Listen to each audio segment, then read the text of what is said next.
Yes guys, welcome back to another video. This is your number one FPL channel here in the 254 and I am your host doing the most. My name is Eddie.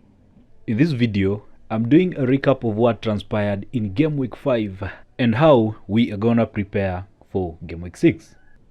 It has not been an easy game week for most of the managers as very many fixtures took a different twists and turns during the weekend. As for me, I'm only 7 points above the average 40. It was not what I wanted, but yeah, nevertheless it happened. I got a big green arrow into my rank from the 1 million mark into the 715,000 mark. My overall points is 300 and we are going to work on that come into the next few game weeks. Onto our first man into the sticks was Vicario from Tottenham Hotspurs. It was a dramatic fixture because by the 73rd minute, Sheffield were leading in that game 1-0. Into the wee hours of that game, Richarlison scored a goal to levelize their score at 90 plus 8 minutes. Dejan Kulusevski later again into the 90 plus 10 minutes scored the winning goal for Tottenham Hotspurs. The dying minutes of the game was so dramatic and Sheffield United ended up with 10 men playing, Oli McBurney receiving a red card. I got 3 points from the only Tottenham asset that I have in my squad. After that dramatic win, they will be travelling back to the Tottenham Hotspur to host Arsenal in game week 6. Saliba and Dine are the only defenders that I got points from as I was super annoyed by Manchester City who never kept a clean sheet in their games. Manuel Akanji gave me 2 points and Chilwell, who only played for 10 minutes, ended up getting a yellow card and resulting to me not getting a point from him. Luka Dean gave an assist in their 3-1 win against Crystal Palace. Again, that was another dramatic fixture as they won their game in the last dying minutes. Salah, Diaby, Mitoma and Bruno Fernandes were my midfield and I only got some interesting points from Salah and Diaby. Diaby, who scored earlier into that game, but his goal was ruled out by VAR. Later on came and gave an assist in their 3-1 win against Crystal Palace. The same as the Tottenham Hotspur fixture, theirs too was a dramatic one as they gained a win only in the dying minutes of the game.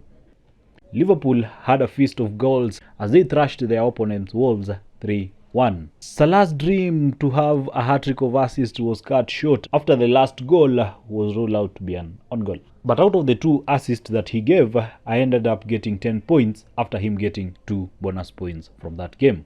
Mitoma and Bruno Fernandes was the fixture that they were facing each other and Brighton ended up winning that game 3-1. It was a shock for Manchester United as the masterclass De Zerbi decided to make 6 changes into his squad and went on thrashing them at home. Manchester United had no chance into that game as the frustration went on. Bruno Fernandes went ahead and got a yellow card, minusing a point from him. Chelsea against Bournemouth was one of the boring fixtures that we had this weekend. Their game ended goalless as Nicholas Jackson did not give me much returns. My captain Erling Haaland, who was struggling into that game, ended up scoring a last-minute goal, giving me 6 points. It wasn't an easy fixture for them as they were away facing the Hammers. By halftime, they were trailing 1 goal behind, but later on came and redeemed themselves and ended up winning that game. My bench was something else as Jason Steele, after missing 2 game weeks, he appeared into the Manchester United fixture. If it was not for Hannibal's goal, Brighton could have a clean sheet. Pavis Estupiñán was on my bench and from my previous video you could check and I said that Manchester United and both Brighton had defensive issues and they could not keep a clean sheet. So I decided to keep Pavis Estupiñán on my bench.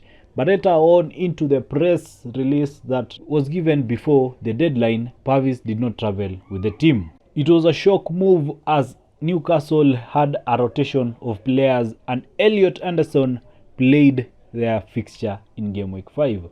He played for 90 minutes, keeping a clean sheet in that game. We all know Champions League football is back and many players had to be rested for accommodating these fixtures.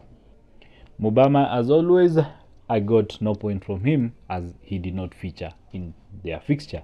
I'm recording this video on Monday morning, and Nottingham Forest versus Burnley game still is to play today. I don't have any players from that fixture, but we are still waiting for that fixture to know whether we are going to change position in ranks or we will stay where we are.